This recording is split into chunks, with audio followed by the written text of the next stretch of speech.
Hai, welcome back to my channel. Gimana kabarnya nih? Semoga kita selalu diberikan kesehatan ya. Nah, kuliah pengantar ilmu ekonomi kali ini kita bakal ngomongin tentang keseimbangan pasar barang dan pasar uang. Tapi yang dijelaskan pada pertemuan ini hanya keseimbangan pasar barang. Untuk minggu depan kita lanjutkan tentang keseimbangan pasar uang.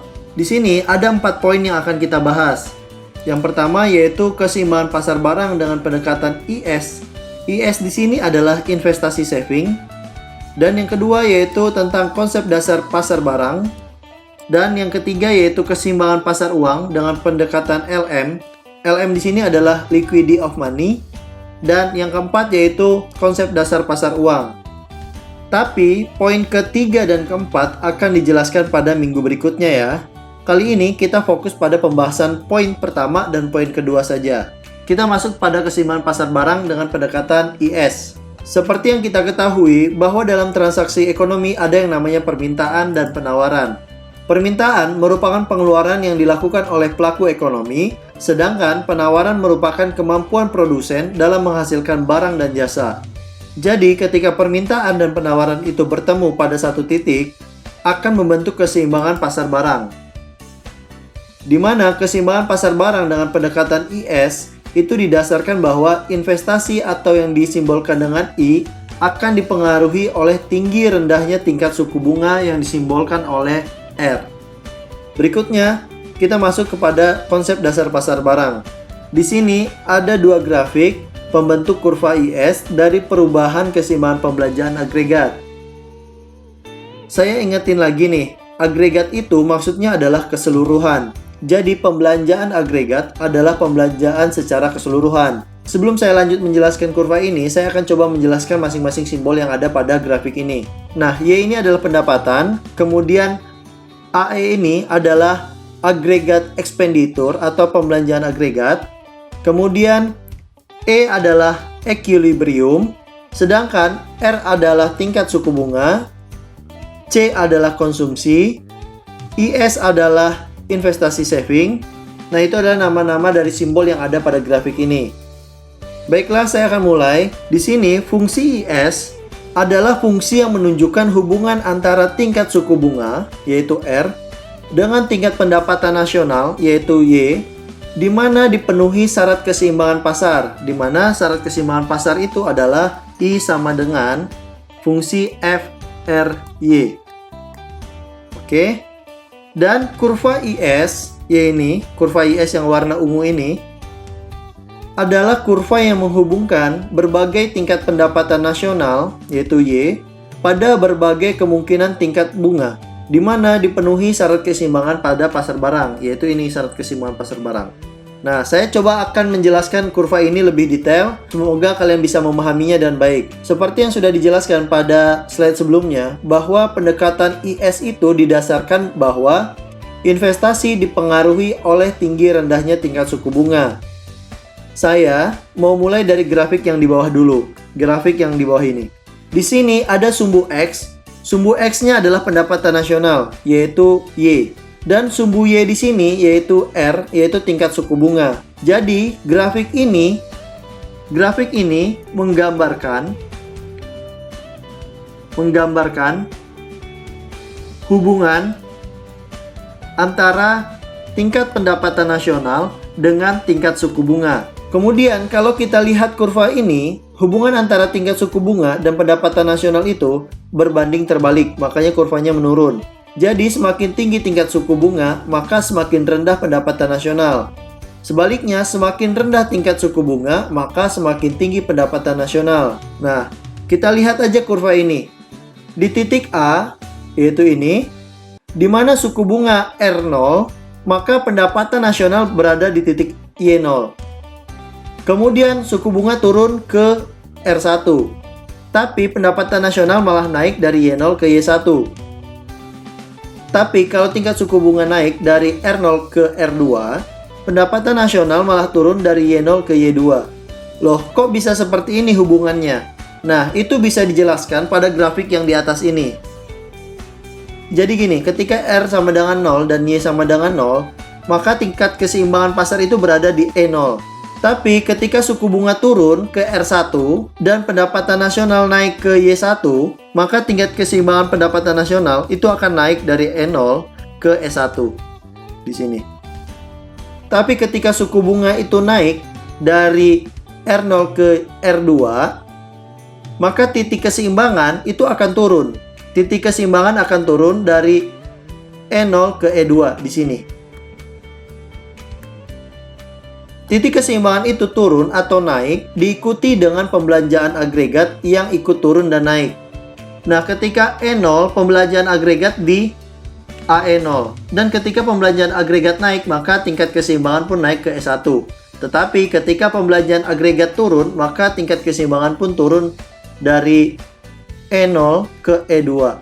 Nah, ini turun ke sini. Jadi, kenapa pendapatan nasional turun saat tingkat suku bunga naik? Karena ketika tingkat suku bunga naik, maka investasi akan turun. Nah, ingat ya pelajaran minggu lalu. Kalau investasi turun, maka belanja barang modal yang membentuk pembelanjaan agregat juga akan turun. Terus, kalau investasi turun, jelas pendapatan nasional pun akan ikut turun.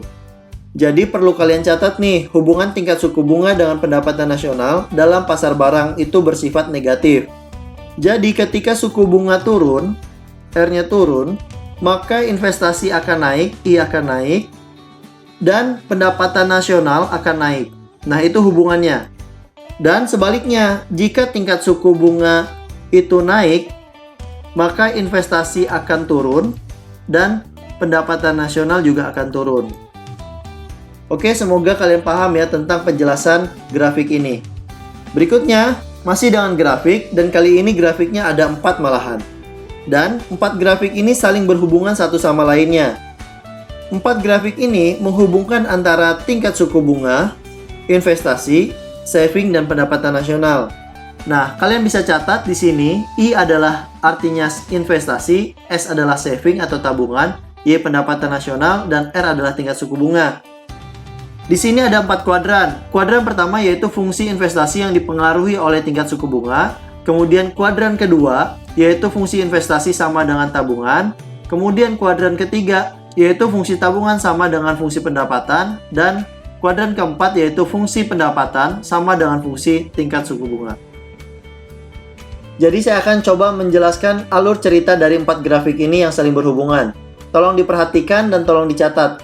Pertama, kita beranjak dari kuadran 1. Di sini tingkat suku bunga turun dari R0 ke R1. Maka investasi akan naik. Investasi akan naik dari sini. Akan naik dari titik A ke E. Dengan demikian, fungsi tabungan pada kuadran kedua di sini, fungsi tabungan akan naik dari titik B ke titik F. Karena ini dipengaruhi oleh fungsi investasi yang juga naik, di mana dari I0 ke I1. Ketika tingkat suku bunga dan investasi naik, maka pendapatan nasional juga akan naik. Nah, ini menghubungkan di sini. Nah, pendapatan nasional akan juga naik dari Y0 ke Y1. Kemudian, kita terus ke bawah. Kita lihat di kuadran 4 ini. Ketika tingkat suku bunga turun dari R0 ke R1, maka pendapatan nasional akan naik dari Y0 ke Y1. Jadi sebenarnya 4 grafik ini menggambarkan atau menjelaskan lebih detail tentang 2 grafik pada slide sebelumnya. Jadi yang perlu kalian catat di sini adalah ketika tingkat suku bunga turun, maka investasi akan naik, saving akan naik, pendapatan nasional akan naik. Dan kurva IS, ini kurva IS akan bergeser ke kanan bawah. Nah, ini kurva IS-nya bergeser ke kanan bawah. Oke, sudah paham ya? Kalau belum, kalian bisa mengulangi lagi pada bagian ini. Berikutnya, grafik pada slide sebelumnya, kalau seandainya digabungkan akan menjadi seperti ini. Ini kuadran 1, kuadran 2, kuadran 3, dan kuadran 4. Jadi, kurva ini adalah model penurunan fungsi dan kurva IS yang konsep dan penjelasannya sama dengan slide tadi, sehingga saya nggak perlu menjelaskannya lagi. Di sini ada contoh kasusnya. Diketahui kondisi suatu negara memiliki fungsi konsumsi sebesar C sama dengan 100 tambah 0,75Y, dan fungsi investasi I sama dengan 125 kurang 6R. Selain itu, diketahui fungsi pajaknya adalah proporsional dengan besarnya tingkat pendapatan. TX sama dengan 20 tambah 0,2Y dan besarnya pengeluaran pemerintah yaitu G, government, sama dengan 50 miliar. Yang ditanya, tentukanlah fungsi IS-nya. Nah, untuk menyelesaikannya, kalian bisa melihat cara yang saya lakukan ini.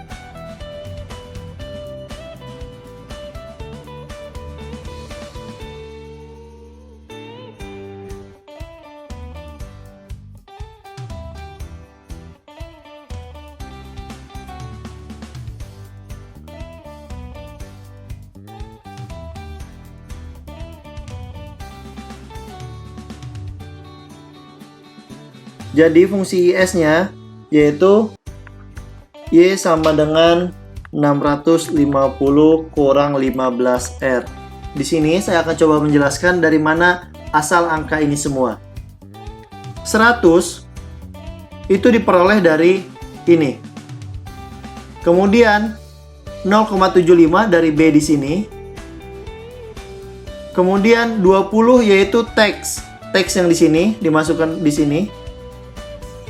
Berikutnya tambah I. Di sini fungsi investasi 125 kurang 6R dimasukkan ke sini. Kemudian tambah 50. 50 adalah government, pengeluaran pemerintah. Dibagi dengan 1, udah ketentuan, kurang 0,75 yaitu B, B-nya yang ini. Tambah 0,75 juga di sini. Kemudian 20 T-nya, teksnya. Ketika ini dijumlahkan, maka diperoleh 260 kurang 6R per 0,4. Ini kalau kita bagi hasilnya menjadi Y sama dengan 650 kurang 15R. Kita sudah memperoleh jawaban yang ditanya yaitu fungsi IS. Oke, sudah paham ya? Berikutnya kita masuk ke contoh kasus yang kedua. Di sini diketahui fungsi konsumsi rumah tangga sederhana yaitu C sama dengan 40 tambah 0,6Y. Atau fungsi saving dalam perekonomian sebesar S sama dengan min 40 tambah 0,4Y jika dalam perekonomian tersebut memiliki fungsi investasi yang dipengaruhi oleh tingkat suku bunga sebesar I sama dengan 80 kurang 4R. Yang ditanya, tentukan fungsi IS, dan di sini kita diminta untuk menggambarkan grafiknya. Untuk menyelesaikan permasalahan ini, kalian bisa melihat saya mengerjakannya seperti apa. Di sini ada dua cara. Saya akan menunjukkan cara yang pertama dulu.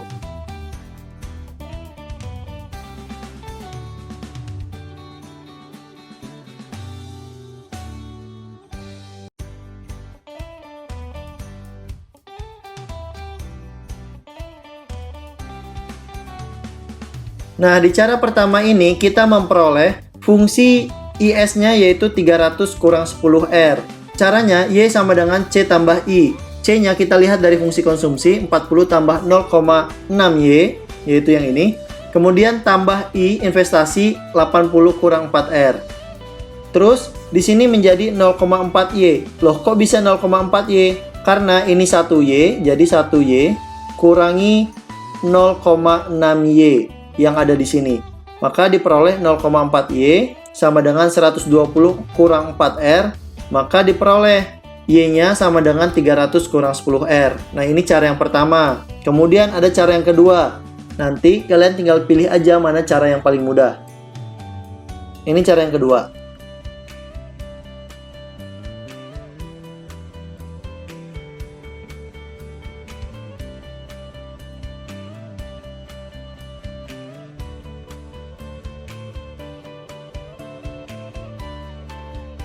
Nah, dengan cara kedua kita memperoleh hasil yang sama yaitu Y sama dengan 300 kurang 10R.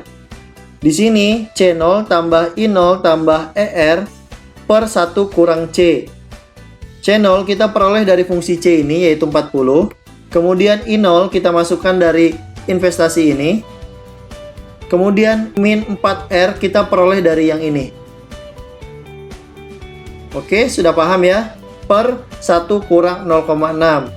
Jadi, sama dengan 120 per 0,4 kurang 4R per 0,4. Diperoleh Y sama dengan 300 kurang 10R. Nah, untuk pertanyaan pertama sudah selesai. Berikutnya bagaimana cara menggambarkan grafiknya. Untuk menggambarkan grafiknya itu gampang banget, kita tinggal memisalkan saja. Misalnya gini, kita punya fungsinya Y sama dengan 300 kurang 10R. Kita misalkan, jika R-nya sama dengan 0, maka Y-nya sama dengan 300 kurang 10R sama dengan 300 kurang 10 kali 0. Maka ini 300 Y-nya. Kemudian ketika R-nya sama dengan 10, Y-nya sama dengan 300 kurang 10 kali 10. Maka 300 kurang 100 sama dengan 200. Nah, ketika R-nya sama dengan 20, 300 kurang 10 kali 20. Maka ketika R-nya 20, Y-nya adalah 300 kurang 200 sama dengan 100. Kemudian terakhir kita misalkan R-nya sama dengan 30. Maka Y-nya sama dengan 300 kurang 10 kali 30 dengan 300 kurang 300. Hasilnya 0. Nah, kemudian kita masukkan ke dalam kurva. Ini sumbu X-nya, ini sumbu Y-nya. Nah, ini pendapatan nasional. Kemudian ini tingkat suku bunga. Kemudian kita lihat R-nya ada yang 10, 20, dan 30. Kemudian Y-nya ada yang 100, ada yang 200, dan ada yang 300. Ketika R-nya 0, maka pendapatan nasional 300 di sini. Ketika R-nya sama dengan 10, maka pendapatan nasionalnya 200, berarti di sini titik bertemunya. Berikutnya ketika R sama dengan 20, pendapatan nasionalnya 100 di sini. Berikutnya ketika R-nya sama dengan 30, maka pendapatan nasionalnya 0 di sini. Jadi, kalau seandainya titik ini dihubungkan, maka akan seperti ini. Oke, anggap aja ini garisnya lurus ya. Nah, kalau kita buat garisnya ini seperti ini biar lebih lengkap. Nah, ini kemudian 10 ke 200. Kurva inilah yang kita namakan dengan fungsi IS, yaitu Y sama dengan 300 kurang 10R. Oke, sudah paham ya bagaimana cara menentukan fungsi IS dan bagaimana menggambarkan grafiknya. Berikutnya kita masuk tentang kebijakan fiskal dan pengaruhnya terhadap pergeseran kurva IS. Kebijakan fiskal itu ada beberapa macam, tapi di sini saya coba mencontohkan kebijakan fiskal itu adalah penambahan belanja pemerintah, yaitu delta G di sini. Sebelum saya jelasin bagaimana pergeseran kurva IS, saya akan coba sebutkan dulu simbol-simbol yang ada pada grafik ini. PA, ini PA adalah pengeluaran aktual. PD, yaitu pengeluaran yang direncanakan. AE, yaitu seperti yang tadi, agregat expenditure atau pengeluaran agregat. R adalah tingkat suku bunga. Y adalah pendapatan nasional. G adalah pengeluaran pemerintah. Dan IS adalah investasi saving, fungsi IS-nya. Oke, udah dicatat ya. Saya coba jelaskan grafik ini. Jadi ketika ada kebijakan fiskal melalui penambahan, jadi penambahan naik nih ya, pengeluaran pemerintahnya naik dari yang kurvanya warna hitam naik ke atas ini. Nah, itu akan membuat kurva IS bergeser. Kurva IS akan bergeser dari titik ini yang awalnya, kemudian kurva IS ikut bergeser ke kanan atas, yaitu ke sini. Nah, itu akibat dari pengaruh perubahan pengeluaran pemerintah yang naik. Kurva IS-nya bergeser ke kanan sini. Kalau seandainya ada kebijakan fiskal yang mengurangi permintaan barang dan jasa, itu akan menggeserkan kurva IS ke kiri sini. Pertanyaannya adalah, apa sih kebijakan fiskal yang mengurangi permintaan barang dan jasa? Contohnya yaitu mengenakan pajak yang tinggi terhadap pembelian barang dan jasa. Nah, itu adalah contoh kebijakan fiskal yang mengurangi permintaan terhadap barang dan jasa. Kalau dilakukan kebijakan tersebut, maka kurva IS itu akan bergeser ke sini. kurva IS akan bergeser ke sini, maka pendapatan nasional akan berkurang dari Y1 ke Y0.